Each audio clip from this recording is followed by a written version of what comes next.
Bem-vindo a todos a mais um Beto no Mundo. Hoje é um episódio muito especial. Nós estaremos indo para o Paquistão e eu não volto ao Paquistão há mais de um quarto de século, então vai ser uma viagem para vocês e para mim de recuperação de lembranças e para vocês de conhecer um mundo e uma região, principalmente o norte do Paquistão, tão linda e tão diferente, e que com as dificuldades de acesso, confusões, né, geopolíticas, né, está sendo tão difícil de visitar. Então, é com muito prazer que eu levo vocês ao Paquistão. Apertem os cintos, que estamos decolando. E aqui tem eu ontem, este era eu, quando estive no Bala Hissar, em Peshawar, que é o forte na divisa entre o Paquistão e Afeganistão. Isso era 1986. A minha trajetória vocês conhecem, percorri grande parte do mundo graças à minha curiosidade, né? Então, é questão de querer aprender, conhecer, desvendar tantas facetas deste planeta tão diverso e tão múltiplo. Fiz meu high school nos Estados Unidos, graduação aqui na URGS, estágio na Macedônia, estudei na Suíça e, para quem acompanha as minhas apresentações, né, eu escolhi duas fotos da Ásia como as mais emblemáticas, que estão aqui desde que a gente começou a apresentar 70 episódios atrás. E são as duas que eu vou estar falando hoje. O Peshawar, aqui nós estamos com os Mujahedins, e depois, com partir do Paquistão, eu chego no Tibete, e aqui tem o momento de um acampamento de um Sherpa tibetano. São dois grandes momentos de uma viagem fantástica, que foi um ano na Ásia, e que me marcaram tanto que nem... Agora, olhando, né, eu me dou conta de quanto elas foram significativas e fazem parte da apresentação de hoje. Retornei ao Brasil e foi no norte do Paquistão, no norte da Índia, que eu me dei conta que eu gostaria de trabalhar com algo ligado com viagens, história, jornalismo ou línguas. E acabei, através da Trip and Travel, conciliando isso tudo, né? Então, em 1988, né, a gente abriu a Trip and Travel e, desde então, fazendo viagens transformadoras, né? E um dos marcos foi, em 1994, quando o Monsieur Roche me convidou para nós fazermos uma viagem de imersão pelo interior da França. O que era para ser uma experiência única, virou um conceito de viajar, um conceito de mergulhar em destinos diferentes, se aprofundando na história, na geopolítica, para realmente conhecer e fazer desse mapa mundi, que é um grande mosaico, algo compreensível, né, dentro de toda essa dinâmica de mudanças, né, no tempo e no espaço. Graças às nossas viagens, nossos Grand Tours, que a gente foi cada vez mais aprimorando a qualidade dos serviços, da hotelaria, que nós fomos convidados a ingressar na rede Virtuoso, que congrega as melhores agências de viagens do mundo, que muito nos orgulha. E, desde este ano, nós deixamos de participar da rede STB, né, para continuar o nosso caminho solo, sempre proporcionando viagens e intercâmbios transformadores. O Paquistão, quer dizer a terra dos puros, né, que ele vai surgir como um desmembramento do subcontinente indiano, que eu vou estar falando daqui a pouco. Então, é um país fascinante, vocês viram, pelas montanhas, pelas cidades, pelo legado mogul, e que eu espero que até o final dessa apresentação vai fazer parte, né, da história de vocês, né? Um país que é tão mal explicado ou mal visto, né, nas mídias, né, e merece muito disso, né, mas que tem todo esse lado escondido que eu quero mostrar para vocês. A capital é Islamabad, a língua oficial é o Urdu. Urdu e o Hindi são línguas parecidas, né? Elas vêm da mesma raiz, né? Só que o Urdu tem mais palavras árabes e persas. A religião é majoritariamente islã. O governo é uma república federal parlamentarista, com o presidente Arif Alvi e o primeiro-ministro, o Shehbaz Sharif. É um país com quase 1 milhão de quilômetros quadrados e 200 milhões de habitantes, com um PIB baixo de $1.295 e o índice de desenvolvimento humano também bastante baixo. Localização. Então, aqui nós temos a Ásia, né? O Oriente Médio, o subcontinente indiano. Então, o Paquistão ele faz exatamente essa união ou separação entre a Mesopotâmia e o Oriente Médio e o subcontinente indiano. Estamos ao sul da Ásia Central, fazendo fronteiras com o Afeganistão, com o Tajiquistão e com a China. Para falar de Paquistão, que é um país novo, é um país que nasce em 1947, nós vamos começar falando do subcontinente indiano. Então, essa antiga colônia britânica, que com a independência no pós-guerra, né, vão se desmembrar em vários países. O Sri Lanka, a Índia, o Paquistão, o Bangladesh, né? Mas inicialmente nós temos que entendê-lo como parte desse todo, né? Tem 3 rios principais que dão vida ao subcontinente indiano. O rio Indus, que dá o nome ao país Índia, que cruza de norte a sul o Paquistão. O Ganges, onde tem a maior percentagem da população indiana, que surge dos Himalaias, atravessa a planície norte e desemboca no delta de Calcutá. E o Brahmaputra, né, que vem aqui em Assam, na região leste da Índia. As religiões, e que vai ser o que vai dar origem ao Paquistão, essa divisão de cores, né? Então, o verde é o Islã, né, que temos tanto no lado ocidental quanto no lado oriental do império, do antigo subcontinente indiano, né? O grande miolo é hindu. Aí depois temos budistas, jainistas, cristãos, né? Mas é essa densidade populacional de diferentes religiões dentro de uma antiga Índia, subcontinente indiano, que vai fazer com que, em determinado momento, vai ter a divisão em um país hindu e outros muçulmanos. A gente vai chegar lá. Vamos começar pelo início da história, como a gente gosta, né? Então, nós temos aqui no Paquistão uma das civilizações mais antigas do subcontinente indiano, contemporâneo com o Antigo Egito, contemporâneo com os Sumérios, né? Que é a civilização no Indus. Então, nós temos o rio Indus, que corta o Paquistão no meio, e ali foram descobertas algumas cidades de uma civilização que existiu há quase 5.000 anos atrás, as cidades de Harappa e Mohenjo-daro. Mohenjo-daro, que é o sítio arqueológico mais palpável, né, que nós temos aqui, toda uma estrutura de traçado urbanístico, de distribuição de água, de esgoto, que levaram milhares de anos para se ter cidades com essas mesmas infraestrutura.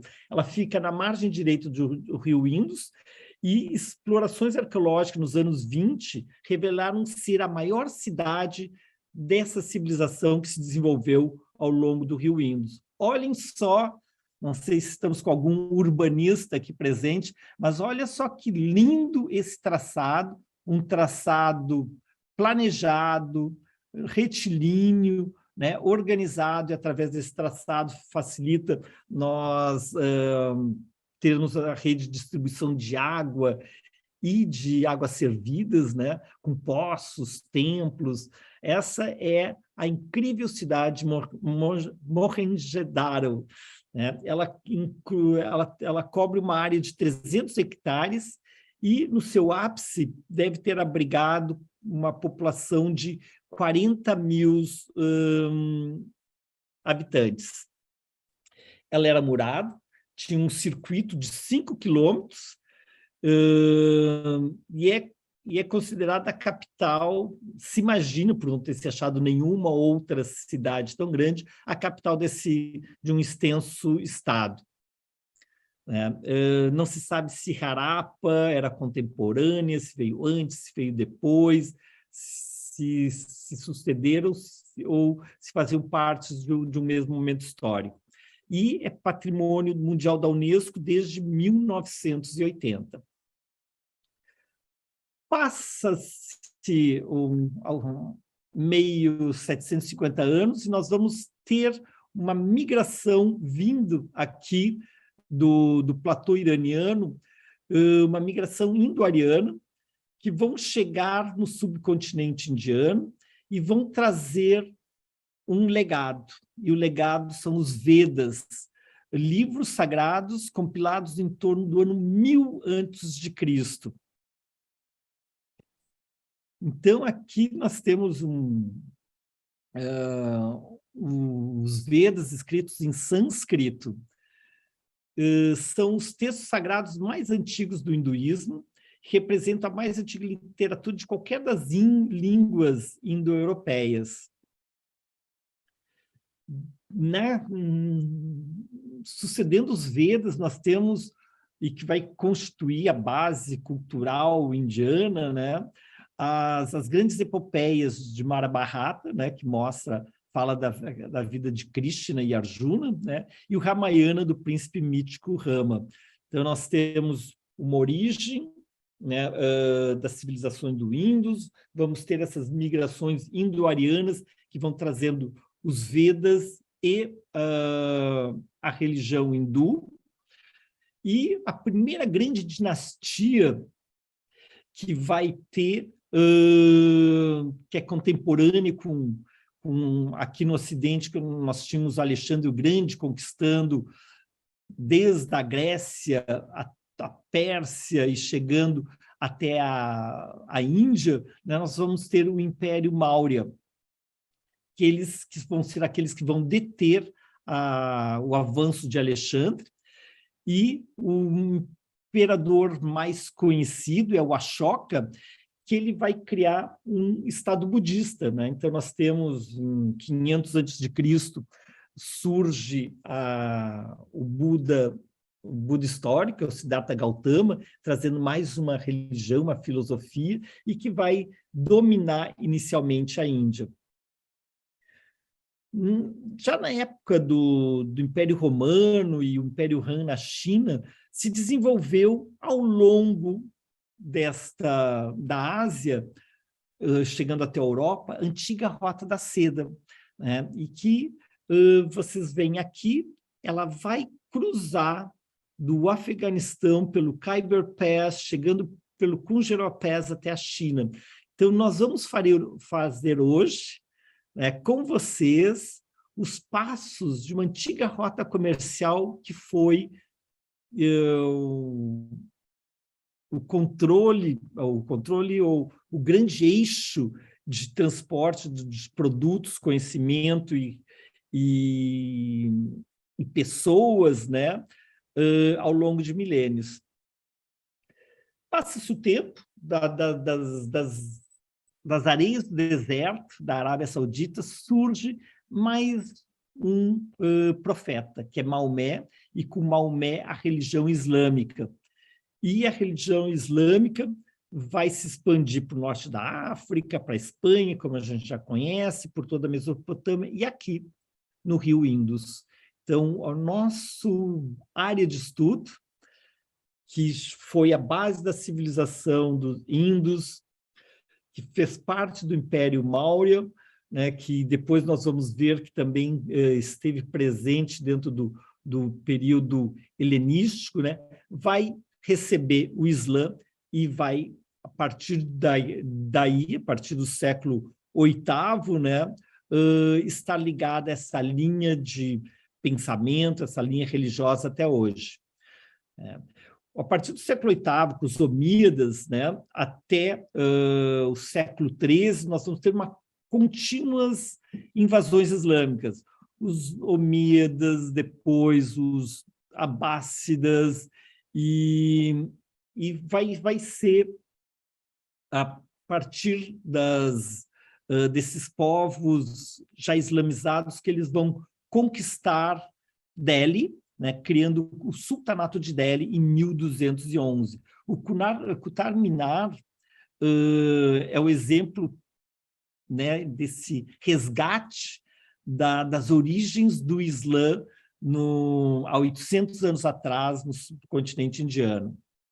Depois, nós vamos ter em 1200, no século XIII, Gengis Khan destruindo destruindo cidades e civilizações e construindo um grande império, onde vai prosperar a paz mongólica e o comércio em toda essa região.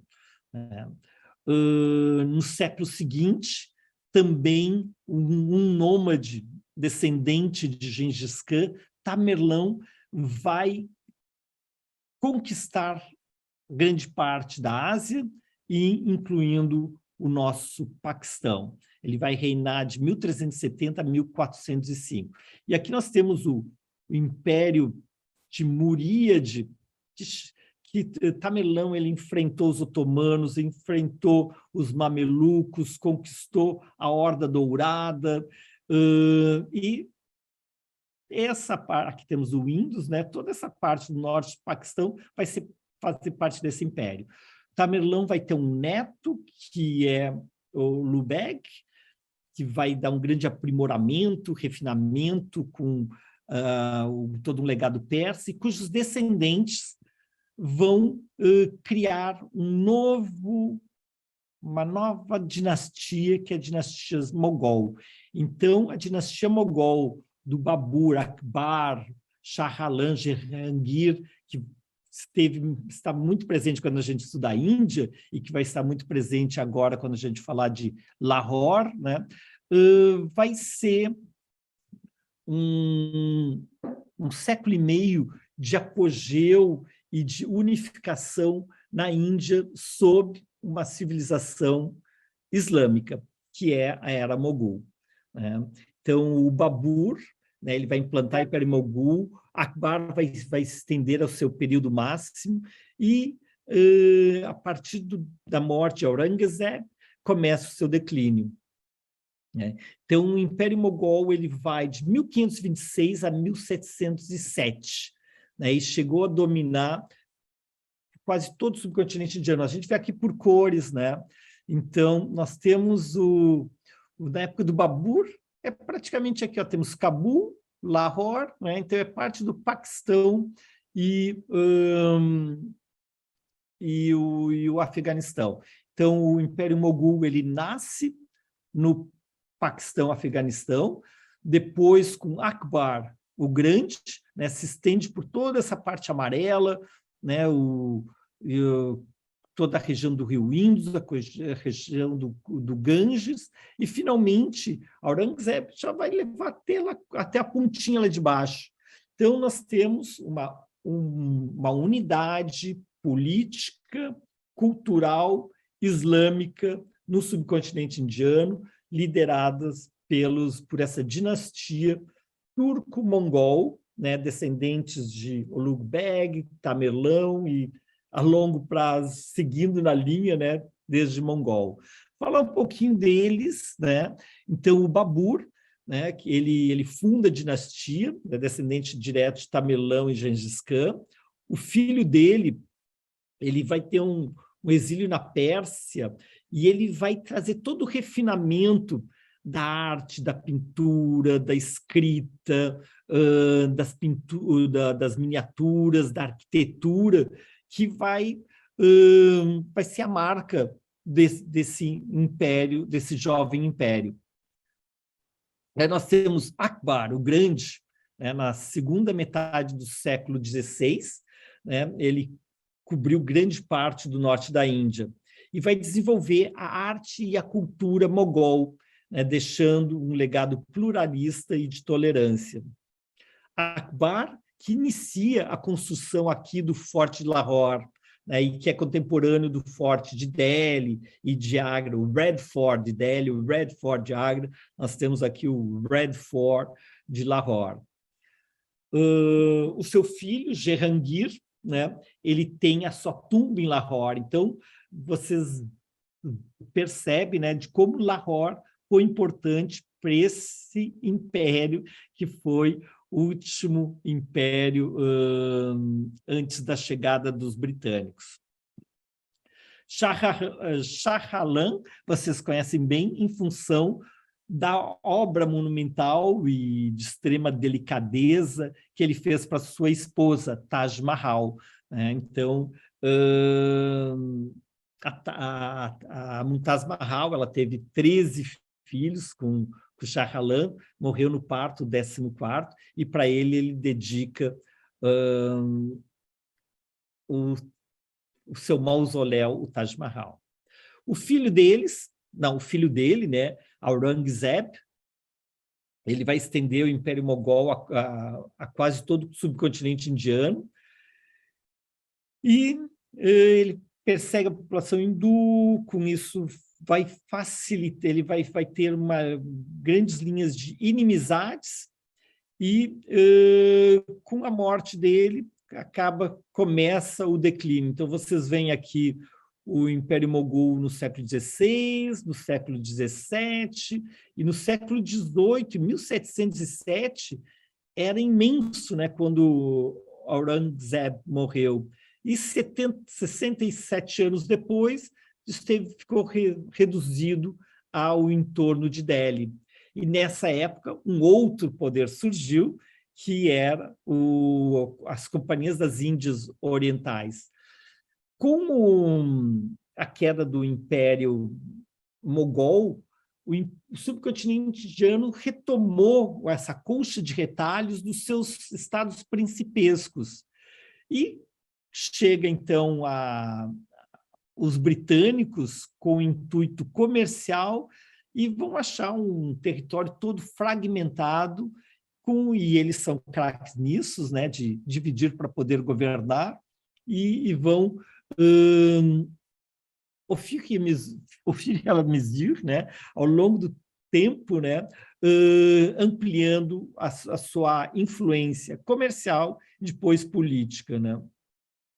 Então, nós vemos aqui o início, né, do Império Britânico, em Bengala, no sul, né, enquanto todo o resto continuavam estados independentes, né? Aqui temos domínio mogol, mas tínhamos os Rajputs, os Marathas e assim por diante, né? Mas, a partir de 1757, já começam a ter conquistas territoriais. E aqui é o que a gente vê em 1789, já com esses 3 enclaves.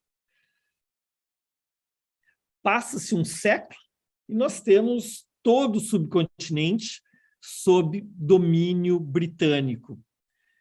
Ainda não é um domínio britânico propriamente dito, mas é sim um domínio comercial. É uma empresa comercial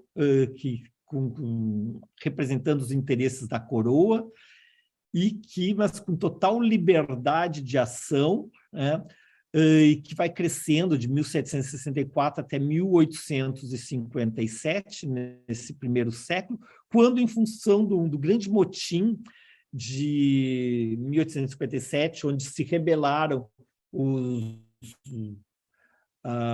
os exércitos, tanto muçulmanos quanto hindus, né, que iriam levar a queda da Companhia das Índias Orientais. Então, os britânicos se repaginaram e passa a atuar diretamente de Londres, né? Então passa a ser uma colônia britânica de fato, né? Então nós vamos ter o governador-geral, e nessa época, né, da grande expansão, nós vamos ter a Rainha Vitória, né, coroada como a imperatriz das Índias, né? E com isso, nós vamos ter quase um século de Império Britânico, até que, no início do século XX, começa a elite local, educada na Inglaterra, influenciada por experiências democráticas vão começar um movimento pela independência, e um dos líderes é o Mahatma Gandhi, que consegue, através de um viés da não cooperação, resistência civil e não violência, né, levar ao fim, né, esse império onde o sol nunca se punha, né? E dentro desse império, né, então aqui uma imagem do centro colonial inglês, que começa em Calcutá, depois passa em 1911 para Delhi, né, nessa fusão de arquitetura mogul e vitoriana. Então, no início do século XX, nós temos aqui inabalável a Índia, né, a Índia britânica, e então o Nehru e o Gandhi, né, vão ser os líderes dentro do lado hindu, né, na busca dessa independência, né, com respeito das seus direitos individuais, da sua autonomia, e a Inglaterra, vendo a impossibilidade de manter o gigante indiano sob suas asas, né, monta um processo de transição, onde o Lord Mountbatten, que a gente é Edwina, sua esposa, vão fazer essa transição. Então, era muito complexo, né, pois até a independência, existia na Índia 584 principados. Então, nós temos em amarelo o que era a Índia britânica. E em rosa, estados que estados vassalos, né, do Império Britânico, mas que tinham suas autonomias. E, então, todos esses 584 principados, a população hindu, a população muçulmana, tinham entrado em acordo de como administrar este país que nasceria com a saída dos ingleses, né? E não foi fácil, né? Pois olhe só a quantidade de mini-principados e a multiculturalidade étnica, né? E a Liga Islâmica, que principalmente tanto na Primeira quanto na Segunda Guerra vão colaborar muito com o governo britânico em troca de uma maior autonomia, ela senta na mesa de negociação, né, o Jinnah com o Nehru, exigindo nada menos do que a separação. Então, e as cartas, o critério dessa separação era: onde houver maioria muçulmana, vai ser incorporado ao novo país que vai surgir dessa divisão, que vai ser a terra do Islã, a terra dos puros, o Paquistão. Só que, gente, ele tinha dois braços, tinha uma maioria muçulmana no Ocidente, na região do Punjab ali, e no Oriente, na região de Bengala, né? E majoritariamente hindu em todo o centro. Foi chamado um geógrafo britânico, o Radcliffe, e ele vai ter que na sua caneta cirúrgica, né, dividir o Império Britânico, que antes foi Império Mogul, que antes já foi o Maurya, que então, em alguns momentos históricos, esteve unificado, dividir por uma linha de maioria religiosa. E, com isso, sangrou a Índia, né, com um Paquistão ocidental e um Paquistão oriental. Tem um livro que se chama Esta Noite Liberdade, Freedom Midnight, do Dominique Lapierre, que ele é bárbaro, e porque esse capítulo, que são enormes, sobre a partição, eles dizem, a nós que já passamos por separação de empresa ou de família, ou qualquer uma, né, sabe como é difícil dividir, né, o seu acervo, né, as suas riquezas, as suas tudo, né? Então era trens, escolas, hospitais, né? Tudo tinha que ser dividido entre esses dois novos países, né? Então nós temos aqui um estado, que era o estado de Caxemir, que era majoritariamente islâmico, né? Então deveria ir para o Paquistão, mas dentro do acordo do Império Britânico tinha com os príncipes locais, eles tinham direito de optar em qual país aderir, e por alguns interesses específicos, o Rajá do Caxemir decide se integrar na Índia.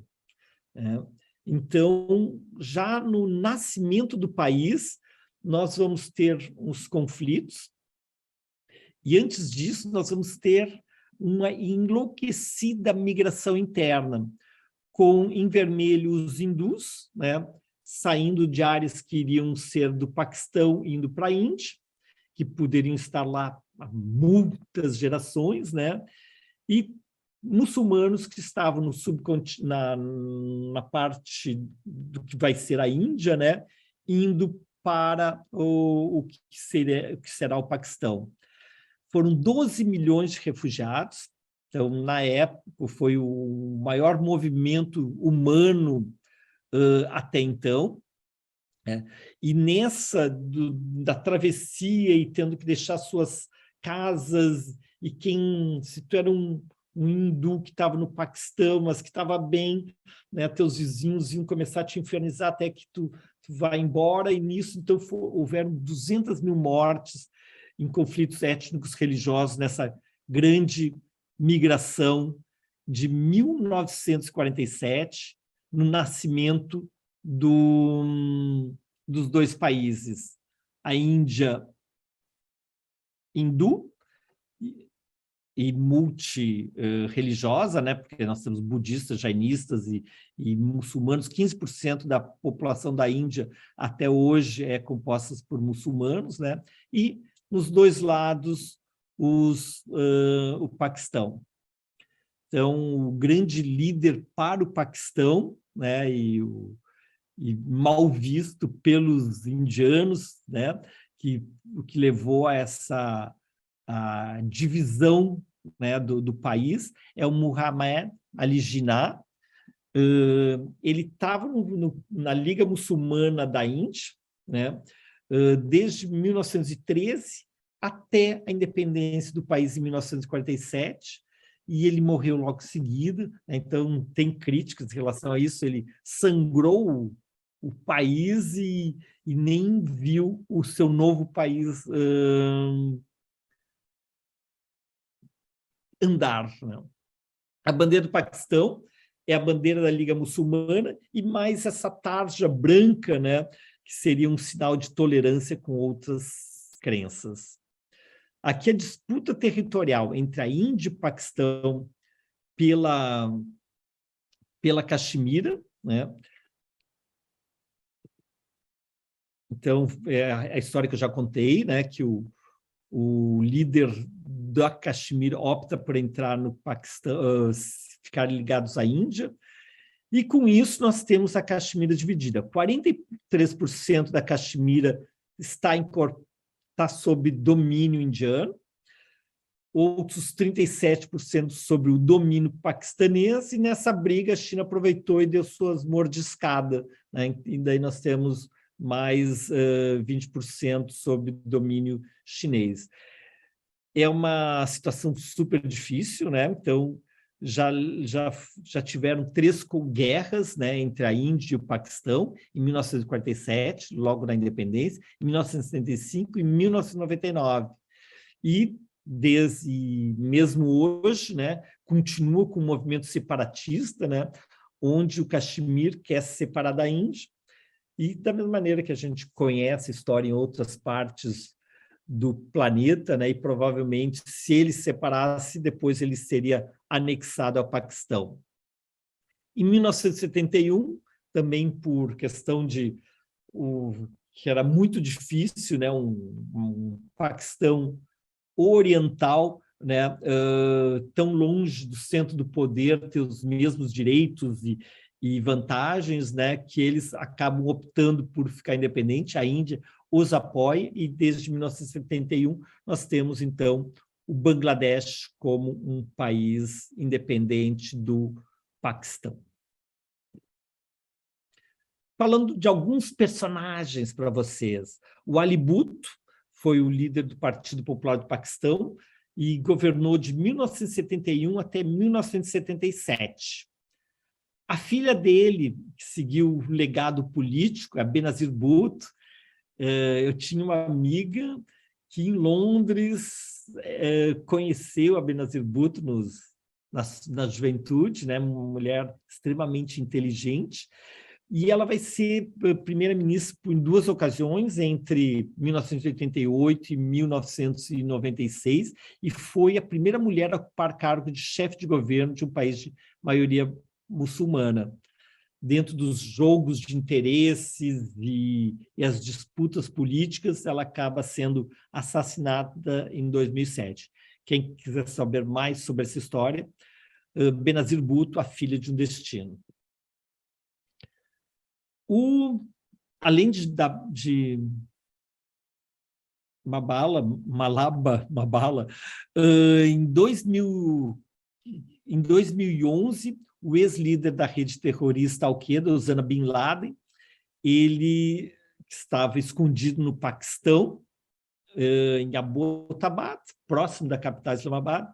Ele é capturado e assassinado em 2011, 10 anos depois do atentado às Torres Gêmeas, né, que havia deixado 3.000 mortos. Então, Bin Laden é outro que está ligado à história do Paquistão. E dentro da série Caras, né, nós temos o Imran Khan, foi primeiro-ministro do Paquistão de 2018 até agora, né, em abril ele deixou o poder. Então, era o galã local, um campeão esportivo, né, dentro das competições de cricket, e foi casado com a Jemina Goldsmith, que era amiga íntima de Lady Di. Então, Lady Di já teve no Paquistão, né?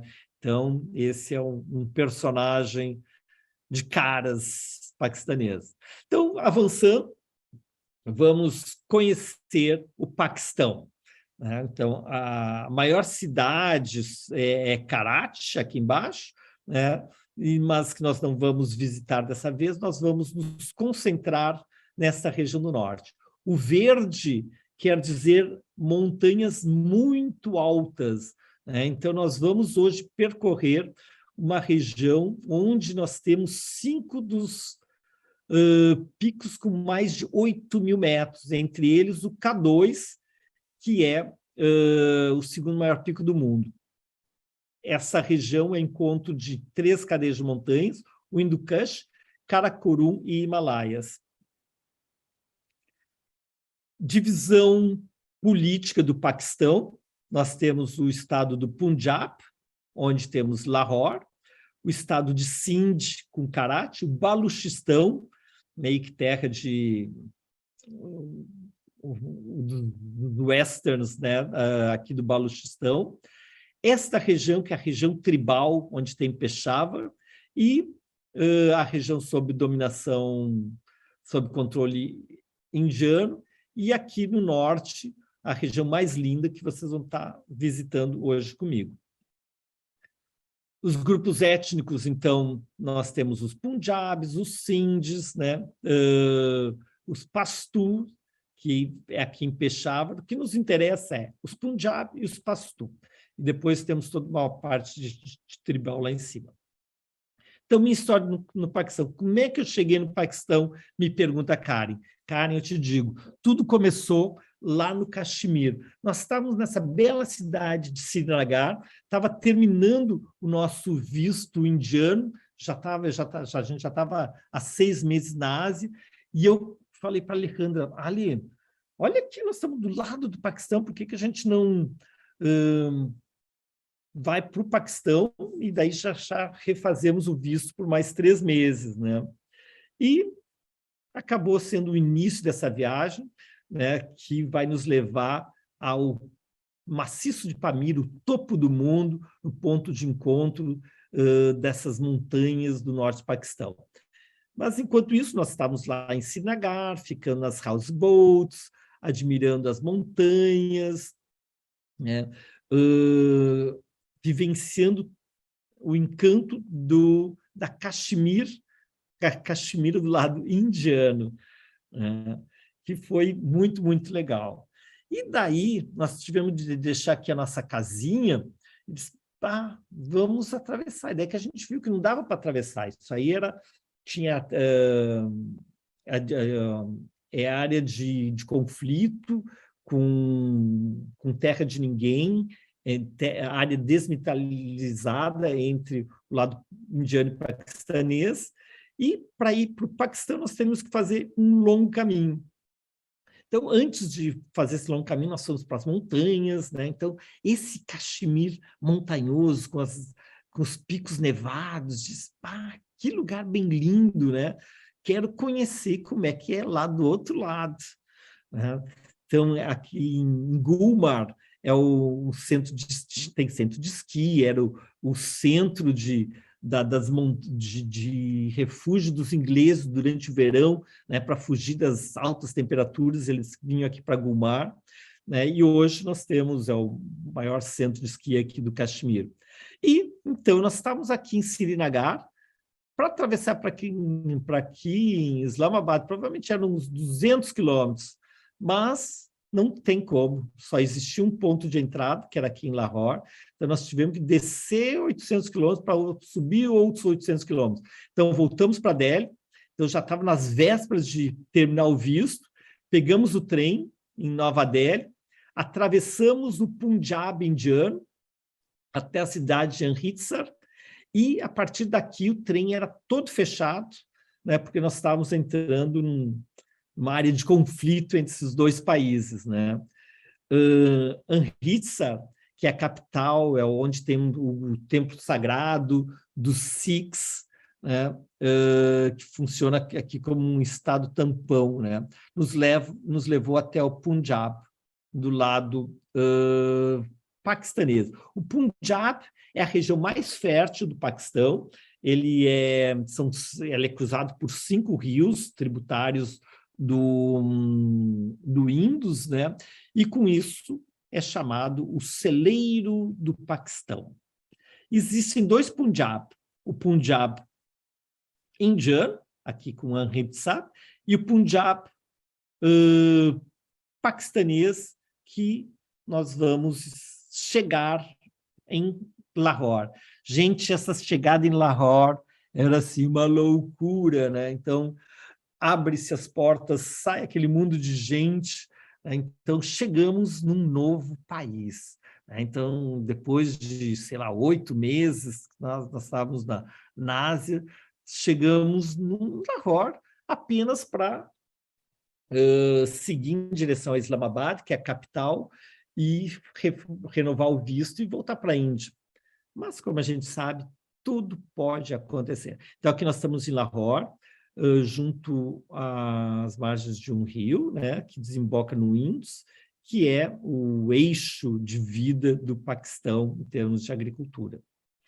E olhem só a quantidade de montanhas que nós temos em todo lado. O Paquistão está encaixado nessas grandes cordilheiras, né? Então, e durante o período mogul, com Babur, Akbar, Jahangir, Shah Alam, nós tínhamos uma cidade murada, né? E dentro da cidade murada, o bazar, as mesquitas. Então, para nós, eu e Ali, que já tínhamos viajado muito, chegar num país que a gente sabia tão pouco e não existiam muito poucos turistas, né? Foi assim fantástico, né? Autenticidade pura, percorrer pelas ruelas do bazar de Lahore, com toda aquela sua movimentação, a vestimenta típica do paquistanês, que é o shalwar kameez, que é uma longa bata e com uma calça bag. E ali a gente foi explorar suas atrações, e a atração principal, primeira, né, é o Forte Lahore, é contemporâneo com os fortes de Delhi e de Agra, que foi construído no final do século XVI por Akbar o Grande, e depois ampliado pelos seus descendentes Jahangir e o Shah Alam. E Jahangir está aqui enterrado em Lahore. Como uma Medina, né, ele é uma fortaleza-palácio. Nós temos ele todo murado, e dentro nós temos mesquita, nós temos palácios, nós temos o Palácio de Espelho, Shiz Mahal, maravilhoso. E uma outra obra do período mogol é a Mesquita Badshashi. É também construída da mesma maneira que nós temos o Forte Vermelho, né, o Red Fort. Nós temos a Mesquita Vermelha aqui, construída em arenito pelo imperador Aurangzeb, que foi o último grande imperador mogul, né, no final do século XVII. Então, aqui começa o início do fim, né?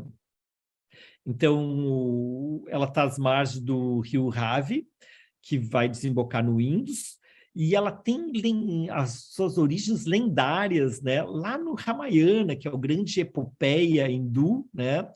E então, como tem suas origens dentro de uma epopeia hindu, mas toda a sua história, seu esplendor é dentro do período islâmico, porque desde o século XI, né, tornou-se um grande centro da cultura islâmica. E por isso a construção dessa imponente mesquita. A Lahore, como cidade, foi destruída na época do Gengis Khan, depois do Tamerlão, e vai florescer aqui, né? Então, Gengis Khan século XIII, Tamerlão século XIV, e a partir do século XVI, então, com o Império Mogul, nós vamos ter todo esse florescimento.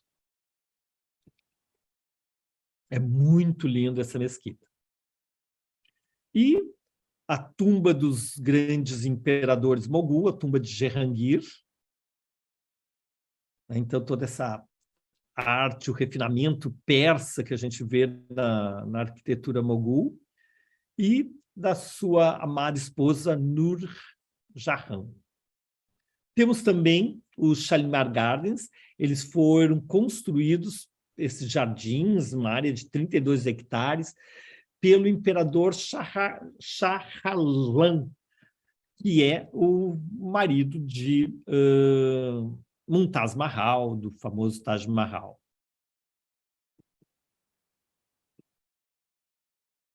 Lahore é dividido em 3 partes. Lahore Mogul, desses grandes construções do período Mogul. Depois, com a conquista britânica, nós vamos ter uma Lahore britânica, em torno do Mall, que é o centro. Então, em geral, os britânicos não construíam sobre, eles construíam ao lado. Delhi tem isso, New Delhi, Lahore vai ser a mesma coisa. Eles vão construir ao lado da cidade anterior a sua parte britânica, com urbanismo planejado, com árvores sombreadas e com seus grandes prédios. E os prédios que eles vão utilizar essa ligação entre a arquitetura que o antecedeu, que é a arquitetura mogul, né, e a arquitetura vitoriana. Então, entre os grandes exemplos da arquitetura vitoriana, né, de Lahore, nós temos a Alta Corte de Justiça, nós temos a universidade, e um museu que é maravilhoso. Olha só que bárbaro museu. E dentro desse museu, então, nós temos o melhor museu do Paquistão, né? Nós temos todo um acervo da arte Gandhara, que a gente vai estar mostrando para vocês, da arte mogul e da arte britânica. Foi toda planejada, né? Do lado da China, porque no trem a gente conheceu uns ocidentais que eles estavam indo fazer o visto chinês em Islamabad, porque ali, como eles tinham muito pouco estrangeiros, eles não tinham ainda se dado conta que eles não deveriam dar visto para estrangeiros, porque a gente poderia atravessar pelo Paquistão para a China e do Xinjiang chegar no Tibete. E nós que estávamos, eu sempre tive uma paixão por um sonho de conhecer o Tibete, tinha tentado o visto no Nepal, não consegui, e daí eu disse, gente, em vez de só fazer o visto da Índia, vamos fazer também esse da China? Vamos tentar. Imagina se sai, né? Então, vamos para Islamabad, daí tínhamos que esperar uma semana, Islamabad, daí a gente foi para Peshawar, e foi muito legal, porque dessa forma a gente chegou aqui na fronteira com o Afeganistão, onde tem o passe Khyber Pass. E depois, que eu vou contar como, né, nós vamos chegar até no passe com Gerab. E exatamente esse caminho aqui, que era a antiga Rota da Seda, porque tinham poucos locais dentro dessas montanhas majestosas que se poderia ser atravessado, né? Então, nós vamos fazer exatamente o caminho que fez Marco Polo, o caminho da antiga Rota da Seda, desde o Khyber Pass até o Khunjerab Pass. Então, aqui nós temos o Khyber Pass, né, um desfiladeiro, ele está a 1.000 metros de altitude, e chega a ter desfiladeiras, né, é muito estreitinho, chega a ter só 16 metros de largura em alguns pontos. Então, esse aqui é o famoso Khyber Pass, a porta de entrada no Paquistão, vindo do Afeganistão, e é por aqui que transita drogas, armas, revoluções, contra-revoluções, né, que movimentam o Afeganistão, interesses diversos, né, por aqui que transitavam. Então, de Lahore, apresento então a segunda cidade da noite, que é Peshawar. E que nomes, hein? Lahore, no Punjab, Peshawar. Então, aqui nós estamos nos pés, né, das grandes cadeias de montanhas. Então, essa região é uma região que ninguém conseguiu dominar, né? Uma região federal administrada pelas tribos, né? Então, se chama Northwest Frontier, que nem os moguls, nem os britânicos e nem o governo central do Paquistão consegue dominar. E aqui em Peshawar nós temos o forte, né, que delimitava o início do Império Mogul, depois dos britânicos, que separava das tribos afegãs do outro lado, que é o Forte Barra Hissar. Ela foi construída por Babar, o primeiro imperador mogul, e foi residência oficial do Império Durrani desde 1747, quando o rei afegão Ahmad Shah conquistou Peshawar. Então, em Peshawar já foi dominados pelos afegãos, pelos Sikhs, e hoje faz parte da fronteira oeste do Paquistão. Então, nós temos o forte, que ainda atua como forte. Em 1823, os Sikhs destruíram e daí reconstruíram o forte depois de captar Peshawar. Em 1849, a Companhia das Britânicas das Índias tomam eles e reconstrói as paredes externas, né? E outro ponto de interesse que nós temos aqui em Peshawar é a Mesquita Mahabad Khan, construída em 1670 pelo imperador mogul Shah Jahan, que você sabe, foi quem construiu o Taj Mahal. Ela é maravilhosa, ela lembra muito todos esses cuidados com os mínimos detalhes da decoração que a gente vê lá no mausoléu da Mumtaz Mahal em Agra.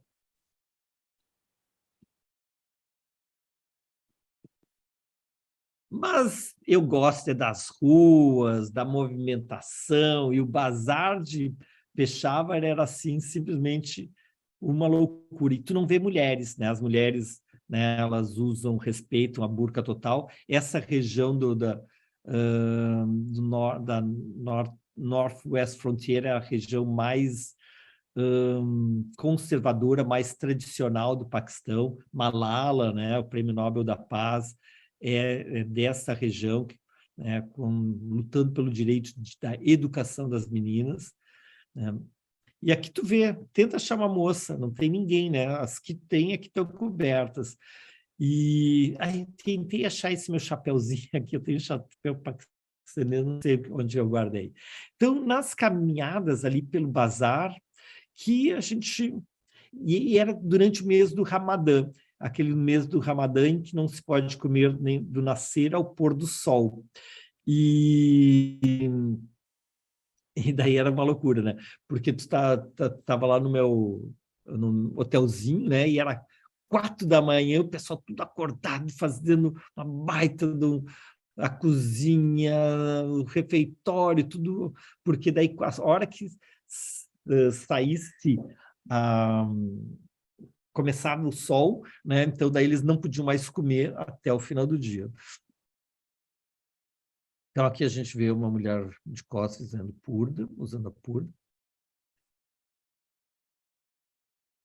E aqui que a gente conheceu um pouco da história dos Freedom Fighters e como a questão de nomes é sempre de alinhamentos, né? Depende do contexto em que se vive, né? Naquela época, em 1979, o Afeganistão teve uma guinada de poder e assumiu um regime pró-soviético em Cabul. Então, de 79 até 89, nós estamos ainda em plena Guerra Fria, né? Havia um grande interesse dos Estados Unidos em desestabilizar este governo. E os parceiros da vez seriam os patãs, que eram muçulmanos tradicionalistas que se opunham, né, a um regime pró-soviético, onde a religião não tinha predominância, né? E eles vão treinar, incentivar, armar os Freedom Fighters, né? E que em 1989 acabam derrubando o regime local. Passa-se um tempo, né? E 6 anos depois, esses mesmos Freedom Fighters, né? Eles vão tomar o poder e daí vão ser conhecidos pelo Ocidente como os talibãs, o personagem ruim da história, né? Que faz um regime super autoritário, sem nenhum direito para as mulheres, né? Todos o obscurantismo total que nós conhecemos. E que vão ser derrubados, então, os antigos parceiros utilizados, armados para derrubar o regime pró-soviético, né, de Cabul, depois vão ser derrubados, né, pelos americanos em 2001 e vão ter governos apoiados pelo Ocidente, com tropas ocidentais, né, até o que nós vimos no ano passado, em 2021. Está aqui o Thierry assistindo o programa, né? Então, quando um amigo nosso estava indo para Cabul, quando irrompeu a guerra civil, né? E os talibãs retomam o poder, estão no poder hoje. Voltando para essa Peshawar, que está na fronteira com o Afeganistão, e lá naquela época nós conhecemos americanos do Peace Corps, certamente de várias ONGs que estavam promovendo essa revolução colorida, né, no Afeganistão.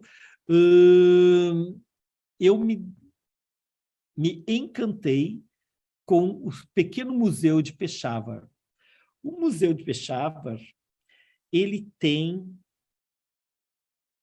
o maior legado da grande arte que aqui se desenvolveu, que é a arte de Gandhara. Nós tínhamos lá no Império Persa as subdivisões dos domínios, e tinha um domínio que era aqui na área de Bactria, né, que englobava essa região. Vamos ter a figura do Alexandre o Grande, que vai conquistar toda essa região. O império vai ser subdividido entre seus generais, e durante séculos nós vamos ter uma cultura helenística permanecendo na Ásia. E essa arte de Gandhara, ela representa isso. Nós temos o budismo, que era a religião predominante desses reinos, né? Mas utilizando as técnicas artísticas, a estética helenística. Então, nós temos essa cultura greco-budista, né, um sincretismo cultural entre a cultura grega clássica e o budismo, que se desenvolveu por um período de quase 1000 anos, né, de século III a.C., até as chegadas à conquista islâmica no século VIII. Olhem só o que são essas peças. Gente, desde que eu vi as peças de Gandhara, a 1986, sei lá quanto tempo é isso, hoje, sempre em qualquer museu que eu vá no mundo, eu tento achá-los, né? E tem alguns museus, como o Museu Guimet, o Museu Asiático em São Francisco, o Art Instituto de Chicago, eles têm essas peças, algumas dessas peças fantásticas da arte greco-budista de Gandhara. Eu sou apaixonado pelo budismo, e, como ocidental, a estética grega, né, nos agrada, então eu acho uma composição fantástica, né? No Museu Guimet, o Museu Asiático de São Francisco e Arte Instituto de Chicago, nós temos algumas dessas peças fantásticas. E eu pergunto, Karen, e aqui no Brasil, será que nós não temos? Temos sim, temos no Museu Oscar Niemeyer, aqui em Curitiba, tem toda uma seção de um diplomata que doou sua coleção para o museu, e ali nós temos esta figura, né, que eu tive muita felicidade em conversar com ela quando a gente fez o Petit Tour Curitiba, alguns meses atrás, e que a gente vai estar repetindo agora em novembro. Então, vale a pena, quem não se inscreveu ainda, coloca aí no chat que quer participar do Petit Tour Curitiba, que a Karen vai registrar, para, pelo menos isso, ver a arte de Gandhara aqui no Brasil. Nesta região, né, nós tínhamos as cidades-estados sondianas, né, que depois vão ser conquistadas por Alexandre o Grande, né, que ao morrer, né, vai ser dividido o seu império, os Seleucidas ficam com eles, né, e a arte helenística vai permanecer. Nós vamos ter, então, o reino greco-bactriano, e depois, aqui, da cultura Gandhara, nós temos um sítio arqueológico. Gente, você que me assiste, que gosta de arqueologia, que gosta de estar com os pés, né, onde tivemos grandes fatos da história universal, né? Taxila, que eu nunca tinha ouvido falar, assim, foi assim, um achado, né? Então, ela se desenvolveu de 1000 anos, 600 a.C. até 500 depois de Cristo, né? Então, do período greco-bactriano e de Gandhara. Foi descoberto só em 1852 e tem templos dedicados ao zoroastrismo, que é lá do período persa, as divindades gregas do período helenístico e do budismo do período Maurya, né? Então, foi uma capital regional e nacional de muitas dinastias e um verdadeiro centro de aprendizado védico de budistas, de hindus clássicos, de uma possível população de gregos que pode ter durado séculos. Que loucura! Você já tinha ouvido falar de Taxila? Então, aqui no museu, né, nós temos o resgate dessa história. Taxila era importante, né, por causa que ela era um carrefour, né, um cruzamento de 3 importantes rotas comerciais. A Estrada Real, que vinha da Índia, a Estrada da Ásia Ocidental, que vinha da Mesopotâmia, né, e a Estrada da Caxemira, que vinha do norte. Quando essas rotas comerciais perdem importância, a cidade declina. Já no século V, ela vai ser destruída pelos hunos e depois, né, com a chegada dos árabes, alguns séculos depois, o que tinha de resquícios culturais vai desaparecer. E desde 1980, né, é patrimônio da humanidade pela Unesco. Então, agora a gente vai para a região de Gilgit-Baltistan. Estão preparados? Então, nós vamos estar seguindo aqui a antiga Rota da Seda, de Khyber até o Passe Punjab. E, gente, eu não tinha Lonely Planet. Né, eu tinha um Lonely Planet do Paquistão bem da época ali. Mas, gente, como é que essa estrada, nós estávamos lá em junho ou julho, um mês antes tinha sido aberta a fronteira. Então, a gente chegou em Islamabad, saiu o passaporte. Beto e Ali, vocês têm visto para a China. Vamos voltar para a Índia? Vamos, mas vamos por outro lado. Vamos dar toda uma volta para chegar pela Índia pelo outro lado. Não podemos perder essa oportunidade de entrar na China e ir para uma região chamada Xinjiang e depois para o Tibete. Mas para chegar lá, não tinha ônibus, transporte público, essas coisas, né? Nós tivemos que ir pegando carona aqui de Gilgit até Karimabad, Passu, Sus, até o Passe Punjab. E olha o que tem de branquinho, tudo isso que tem de branquinho são montanhas acima de 6.000 metros, né, com gelos eternos. E por isso, queria apresentar para vocês, em primeira vez aqui no nosso programa Paquistão, as belezas do norte. Antes de chegar lá, mostrar então Islamabad, essa capital planejada, construída na década de 60, como Brasília, né? E foi inaugurada em 63, né? 3 anos depois de Brasília. Vamos entender por que tem essas montanhas tão altas, né? Então, por que nós temos o teto do mundo? E aqui no norte do Paquistão nós temos o encontro das 3 cadeias de montanhas, os Himalaias, o Hindu Kush e o Karakorum. Porque a Índia era uma ilha que há milhões de anos ela vai subir, quando ela vai se chocar com a placa da Eurásia, vai levantar aquela borda. E com isso nós vamos ter todas essas montanhas que são as mais jovens, né? E por isso as mais altas, né? Temos ao encontro dessas 3 cadeias de montanha. Em azul aqui o Hindu Kush, em vermelho o Himalaia e lá o Karakorum. E nós vamos estar cruzando exatamente por entre elas. Olhem só que aventura, né? Então, através dessas montanhas que nós vamos fazer nosso percurso. A estrada que a gente vai pegar já é fascinante por si só. Se chama Estrada Karakorum, né? E ela, em alguns pontos, ela ultrapassa 5.000 metros de altitude. Foram 15.000 homens do exército do Paquistão e milhares de trabalhadores chineses trabalharam 2 décadas nessa estrada de 1.300 quilômetros, 2/3 em território paquistanês. Então, aqui Islamabad, Gilgit, Sus, Passo, e nós vamos lá até o Passo com Gerab, depois a gente vai seguir até Kashgar. Então, ainda uma parte da viagem a gente ainda fez de ônibus, esses são os tradicionais ônibus paquistaneses, aqui é Ali,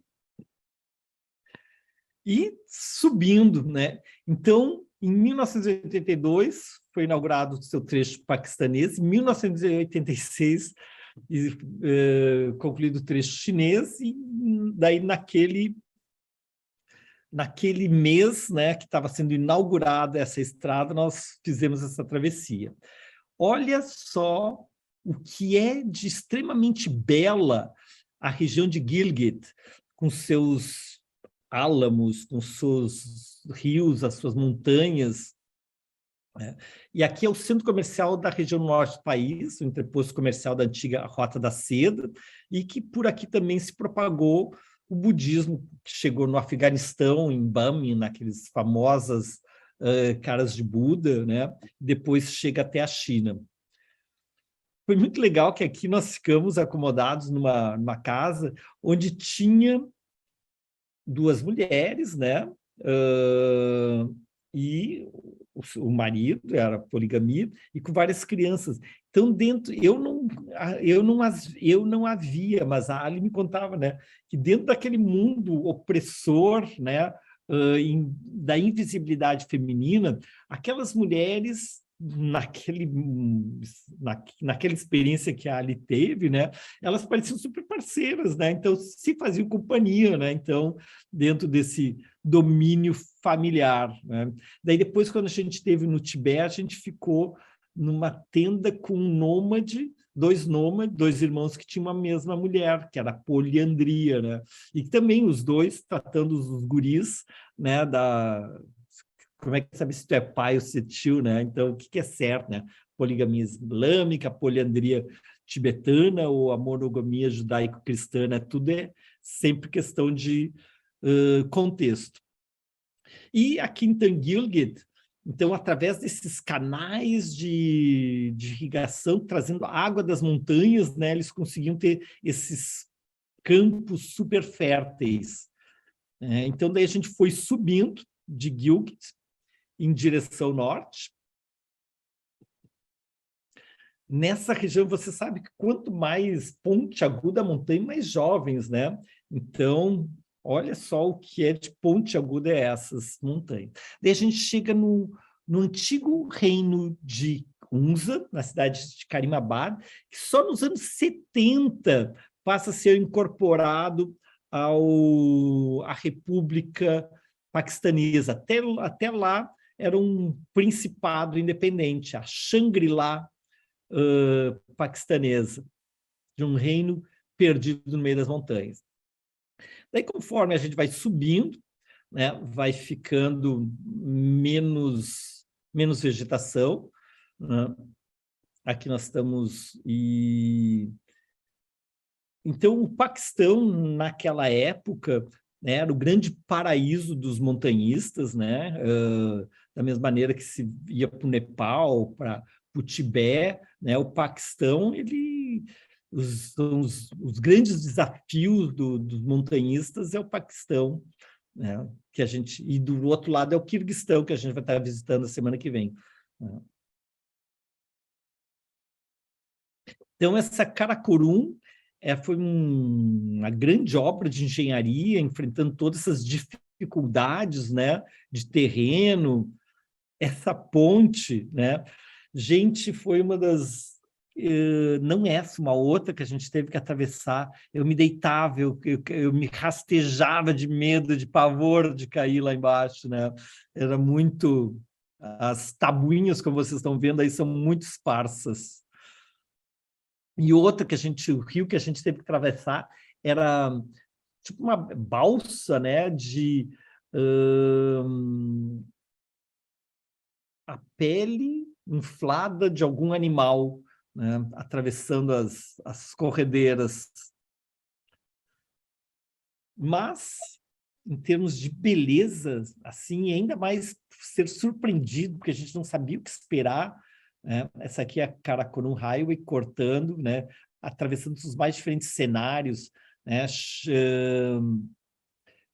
Parte com rochas, parte com os glaciais, né? Então, o glacial Maltoro é um dos maiores, de maior extensão do mundo. Olhem só.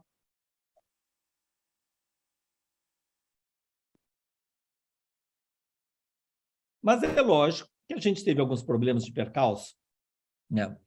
Então, estava o verão, estava junho, né? Junho, julho, estava o verão, então tinha partes que ainda o gelo não tinha derretido totalmente, mas já estava meio instável, né? Então, nosso Jeep, às vezes, caía nesses, mas a gente ia seguindo. Você me pergunta, mas quanto tempo vocês levaram nessa viagem? Foi um mês, gente. Então, foi um mês no Paquistão, uns 3, 4 dias em Lahore, uns 3 dias em Peshawar, mais em Taxila, ou seja, uns 10 dias em cidade, outros 20 dias de montanha, fazendo treks, caminhadas, voltando. Isso não somos nós, isso é foto de arquivo, né? 5 das 14 maiores montanhas do mundo, das montanhas com mais de 8.000 metros, estão no Paquistão, né? Entre elas o K2, com 8.611, o Nanga Parbat, com 8.125, o Gasterbum, com 8.080, o Broad Peak, com 8.047, e o Gasterbum 2, né, com 8.035. E aqui nós temos o famoso K2, que eu queria mostrar. Olha que bonito, eu queria mostrar para vocês aqui. Tem um filme de K2, de Ultimate High. Quem não assistiu, assista, né? Para quem gosta de montanha, esses filmes de aventuras, né? De do homem desafiando a natureza, é fantástico. E daí a gente continua seguindo, passando pelo o Nanga Parbat, que é um dos grandes picos também, e ali a gente ia acompanhando, né? Era de Islamabad até Punjab, era 900 quilômetros.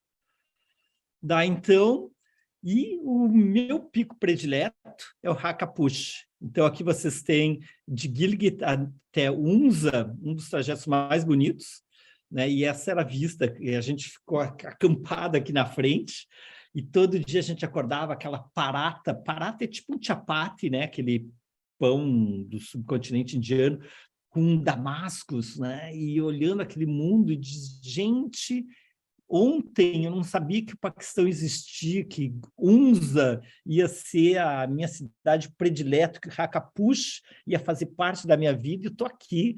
Foi muito, muito, muito, muito legal. Tenho o maior carinho, e eu nunca voltei, e talvez não vá voltar para o Paquistão, mas com certeza é assim uma das minhas maiores lembranças, né? Hakapush significa parede brilhante, é a 27ª mais alta do mundo e uma das mais belas, tem 7.788 metros. Primeira vez que foi conquistado foi em 1958, e se começa aqui, nós estamos a 2.900 metros daqui, começa a subida. Então, para quem não conhecia, tchim-tchim para o Hakapush, meu predileto. E seguimos aqui indo em direção ao norte, né? Dali de Karimabad, a gente foi para fizemos uma pequena ascensão até um desses picos, as famosas pontes, e problemas. Estragar o motor, né? Então, isso aqui era uma das outras caronas que a gente pegou. Então, eu, a Ali, e aqui é uma inglesa. E daí nós estamos indo pela estrada e eu fico pensando, gente, eu vi aqui do outro lado, assim, umas pedras muito estáveis, né? Cheguei e disse, será que não tem desmoronamento, né? E daí disse, não, pelo menos do lado que a gente está aqui, está uma rocha bem intacta, né? Passa-se alguns quilômetros, pimba, teve um desmoronamento na nossa frente ali, tivemos que esperar 2 dias até liberar o caminho. Eu disse, bom, não tem mais nada que vai acontecer. Pimba, mais alguns dias depois, teve água derrubou uma das pontes, né, e tiveram que construir essa ponte muito precária que a gente conseguiu atravessar, né, e seguimos viagens. Depois eu conto essa história para vocês, né, de como foi desafiador essa parte da viagem.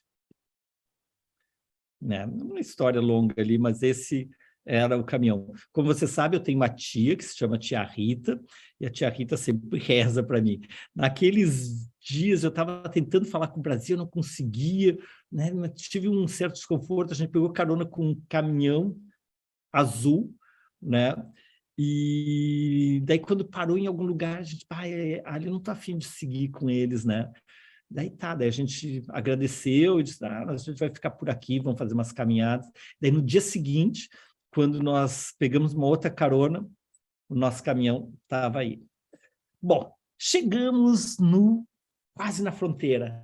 Estamos aqui, né, com um grupo de paquistaneses que nos deram carona, e daí que a gente chegou, acampamos, e aqui é a fronteira. Então, esse aqui são os oficiais de imigração, né, onde a gente está carimbando nosso passaporte, saindo do Paquistão, depois desse um mês nas montanhas, um dos melhores meses, mais desafiantes, mais inesquecíveis da minha vida. Chegamos, então, até o Passe Kunjerab, lá na frente já temos a fronteira chinesa, né? E daí tinha a questão, como quando a gente chegou na fronteira, eles, né, nós tínhamos visto, né, mas eles nunca tinham recebido, eu fui o primeiro brasileiro e a Ali foi a primeira argentina a entrar, né? Eu sei que não sabiam onde era Brasil, né? Daí eu disse Pelé, né? Que em geral fazia sentido. E daí sim, Pelé era o nosso embaixador e dali carimbaram e entramos na China. E daí começamos a descer de 5.000 metros em direção para o lado chinês, né? Então, nós vamos do Passe Kunjerab até Kashgar. Daí a gente chega em Kashgar e nós tentamos ir para um hotel e a gente não podia, porque nós estamos na região de Xinjiang, que é a região das minorias étnicas, onde tem os uigures, que são separatistas até hoje, e o Xinjiang estava off-limits para estrangeiros.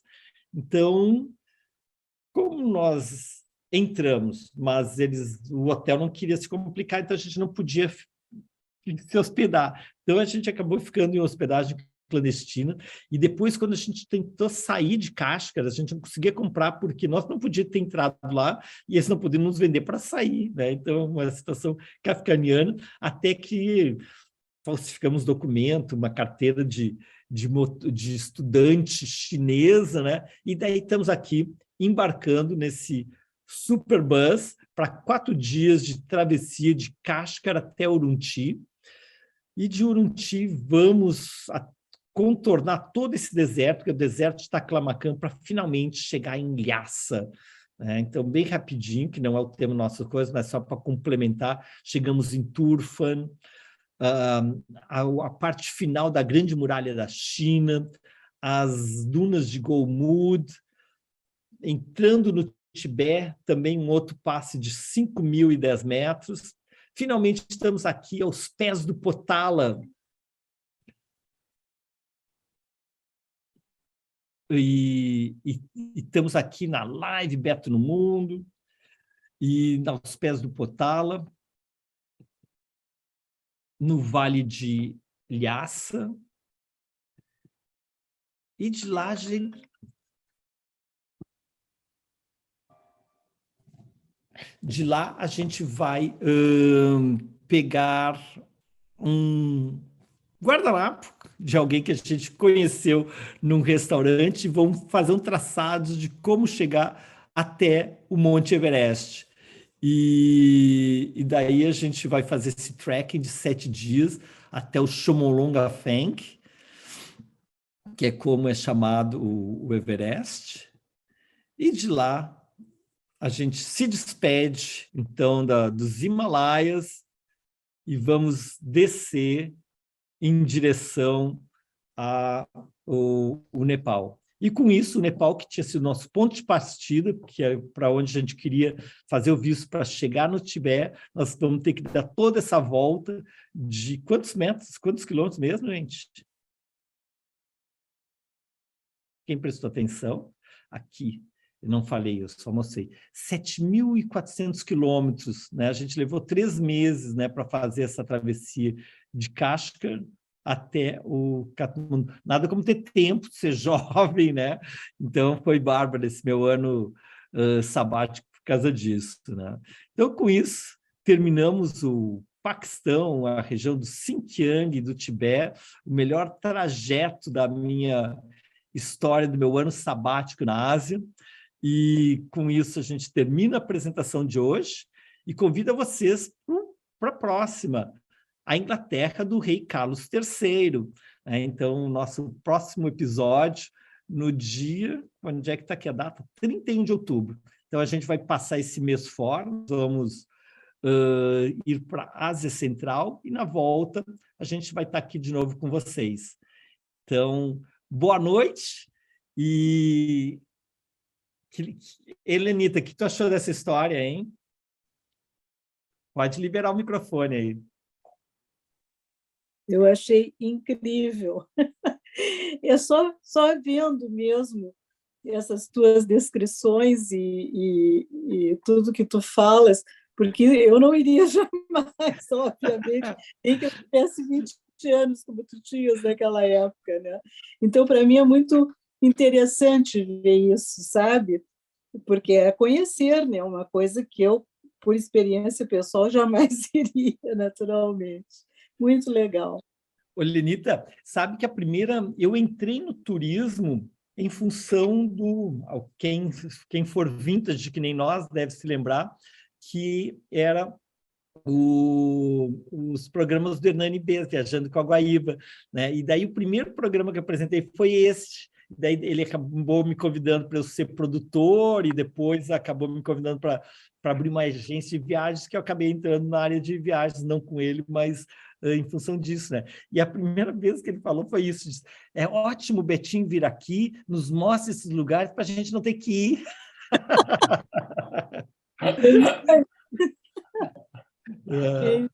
Porque não é para iniciados, né? Quando eu penso, gente, Helena, que não faça essas loucuras, por favor, né? Não, se colocava muito risco, né? E essa estrada aí era uma loucura, né? Com o Jarapés. Hein, Thierry, o que tu achou do Paquistão, guri?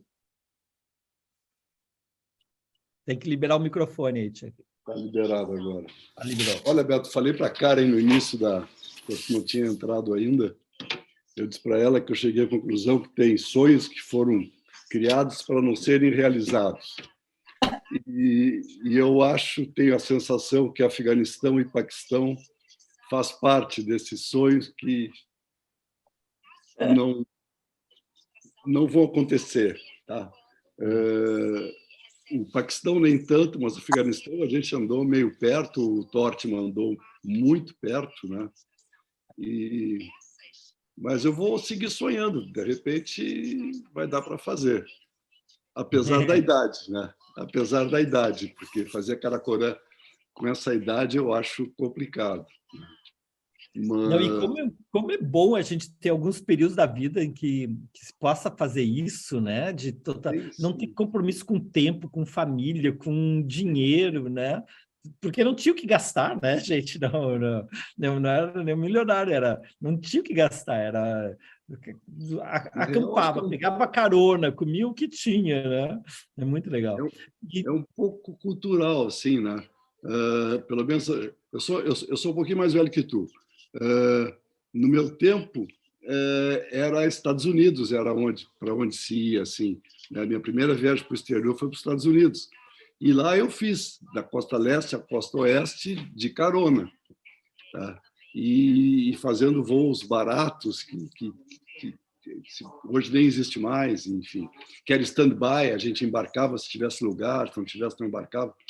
Mas eu naquela época, esse outro lado do mundo era completamente, assim, impossível, a gente não tinha informação, né? E quase ninguém tinha ido para o outro lado. Quando as pessoas começaram a ir para a Índia, sabe, esses outros lugares mais literalmente do outro lado do mundo, é que a gente começou também a olhar assim, cara, não é só o nosso lado. E aí tu entrou na nossa vida, né? Porque começamos com a Transiberiana em 2009, Índia, Nepal e Bangladesh em 2010, e depois não paramos mais. Rota da Seda em 2015, né? Enfim, mas eu ainda não desisti do Paquistão e do Afeganistão. Quem sabe? Não sei. Thierry, ainda vai dar. Vamos torcer. Acha? Gente, eu estou lendo muito sobre a Ásia Central, porque eu estou embarcando semana que vem, né? Então, Herat, né, que era uma das cidades que o Tortman ia visitar, ela foi um dos grandes centros, né, da civilização persa no Afeganistão, né? E estávamos ali, muito pertinho. Sim. Pessoal, queria agradecer muito a presença de todos aqui. Vamos ver se tem alguma pergunta no chat aqui. Lindo, parabéns, esplêndido. Ok. E então eu vou estar na semana que vem a gente embarca para Almaty, seguimos para Bishkek, no Quirguistão, depois vamos para o Uzbequistão, né? Então me acompanhe ali nas redes sociais, no Instagram, no Facebook, a gente vai viajar juntos. E na volta a gente vê a terra do rei Carlos III. Boa noite. Boa noite. Valeu. Valeu. Tchau. Tchau.